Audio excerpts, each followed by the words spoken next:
નમસ્કાર દર્શક મિત્રો, કચ્છ સમાચાર ન્યૂઝ ચેનલમાં આપનું સ્વાગત છે। તો હવે ચાલો જોઈએ આજના મુખ્ય સમાચાર વિસ્તારથી। કચ્છના ભુજ શહેરમાં સૌપ્રથમ વખત આયોજિત હનુમંત ચરિત્ર યુવા કથામાં આજે 5મા દિવસે ભવ્ય અન્નકૂટ ઉત્સવ યોજાયો હતો। આ પ્રસંગે અલગ અલગ વેરાયટીના 40 જાતના ફળોથી તૈયાર કરાયેલ અને 11,000 કિલોથી પણ વધારે ફળોનો અન્નકૂટ અર્પણ કરવામાં આવ્યો હતો। આ અનોખા અન્નકૂટ ઉત્સવમાં યુવા ભાઈ બહેનોની હનુમાનજી પ્રત્યેની અડગ શ્રદ્ધા અને મહેનત રંગ લાવી હતી। યુવા ભાઈ બહેનોએ અન્નકૂટની સુંદર રચનામાં સાક્ષાત સારંગપુર હનુમાનજીના દર્શન કરાવ્યા હતા, જેને જોઈ ભક્તજનો ભાવ વિભોર બની ગયા હતા। આજના અન્નકૂટ ઉત્સવના પ્રસંગે મોટી સંખ્યામાં ભક્તો ઉમટી પડ્યા હતા। કથા મંડપમાં ભક્તિમય માહોલ છવાઈ ગયો હતો। દિન પ્રતિદિન વધતી જનમેદનીને જોઈને કથા મંડપનું પટાંગણ પણ ટૂંકું પડી રહ્યું હતું। લોકોમાં અનોખો ઉત્સાહ જોવા મળી રહ્યો હતો અને કથા મંડપમાં ઉપસ્થિત શ્રોતાજનોએ હનુમંત ચરિત્ર કથાના તમામ પ્રસંગોને ભારે ઉત્સાહ સાથે વધાવી લીધા હતા।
યુવા ભાઈ બહેનોએ પોતાની ખુશી વ્યક્ત કરતા જણાવ્યું હતું કે હનુમાનજી પ્રત્યેની શ્રદ્ધા અને સેવાભાવથી અમે આ અન્નકૂટ ઉત્સવ તૈયાર કર્યો છે। ભક્તોને અનોખા દર્શન કરાવવા માટે તમામ યુવાનો દ્વારા વિશેષ મહેનત કરવામાં આવી છે। આ પ્રસંગે ભક્તિ અને આસ્થાનો અનોખો માહોલ સર્જાયો હતો। ખાસ એક દ્રષ્ટાંત મહારાજે કહ્યું હતું એમના કથામાં કે શ્રી હનુમાન ભગવાનની ભૂખ છે ને એ બહુ મોટી હતી। જે સૂર્ય ભગવાનનું આપણે ઉદાહરણ આપણે સૌ જાણીએ છીએ, એને ફળ સમજીને ગળી ગયા હતા। તો 2 દિવસ પછી માતા અંજનીએ એમને અલગ અલગ ફળહાર કરાવ્યા હતા। તો એ જ ઉત્સવ આજે આપણે મનાવ્યો છે અહીંયા, અને એના ખાસ અન્નકૂટ માટે આપણે 11,000 કિલોથી વધારે ફળ જે છે એ આપણે લોકોના ભાવ અને યજમાનોના આયોજનથી આપણે કરેલું છે। લગભગ 40 થી વધારે અલગ પ્રકારના ફ્રૂટ્સ છે। એમાં એક્ઝોટિક ફ્રૂટ્સ અને આપણા જે દેશી ફ્રૂટ્સ છે એ બધા ફ્રૂટ્સનો સમાવેશ થાય છે।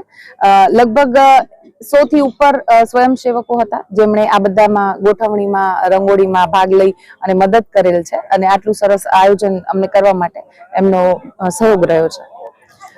અમે ખૂબ ખૂબ આભારી છીએ પહેલા તો કે ભુજના લોકો ખાસ અમારા એક આવકાર ઉપર આટલા બધા લોકો આવે છે અને આ કથાનો શ્રવણનો લાભ લે છે, અને અમને પણ ખુદ ઉત્સાહ થાય છે કે વધારે ને વધારે અમે એમના માટે આવા આયોજન કરતા રહીએ।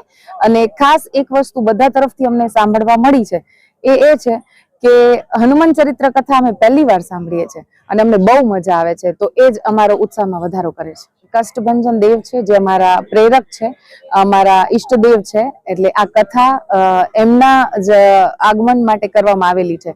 તો જે ખાસ એમના જ મુખની રંગોળી કરી એવું બધાને ભાવ આવ્યો ને એ રંગોળી કરવામાં આવેલ છે। દેવને અમે અર્પિત કરીએ છીએ, એટલે એમની આકૃતિ લઈ અને અમે કરવાનો વિચાર કર્યો હતો।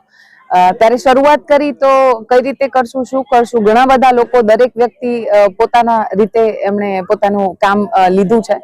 એમ છતાંય 3 કલાકની અંદર આ આખું જ જે છે કામ એ બધા જ લોકોના સહયોગથી અમે લોકોએ પૂર્ણ કર્યું હતું। અને જ્યારે રંગોળી પૂર્ણ થઈ અને અમે લોકોએ પણ એ ડ્રોન વ્યૂમાં જોયું ત્યારે જે અદ્ભુત ચિત્ર અમે જોતા હતા, તો અમને એવું થયું કે દાદા જ કદાચ અહીંયા આવ્યા હશે ને અમને બધાને પ્રેરણા કરી હશે કે આટલું સરસ રંગોળી થઈ ગઈ છે ફળોની, પણ અમને ખબર નથી કે અમે કઈ રીતે કરી રહ્યા હતા। તો દાદા ખુદ કદાચ અમારી પ્રેરણામાં હાજર હતા અહીંયા, એટલે જ આટલું સરસ બધું આયોજન થયેલું છે। બધા પરિવારજનો ખૂબ ગર્વ અનુભવીએ છીએ કે જ્યારે વ્યાસપીઠેથી આ વસ્તુ અમને શ્રી મહારાજ સ્વામીએ કહી ત્યારે કે અમે અમારી જે મહેનત રહી એ સફળ રહી એવું અમે માનીએ છીએ. આ હતા આજના મુખ્ય સમાચાર. તાજા સમાચાર સાથે ફરી મળશું. જોતા રહો.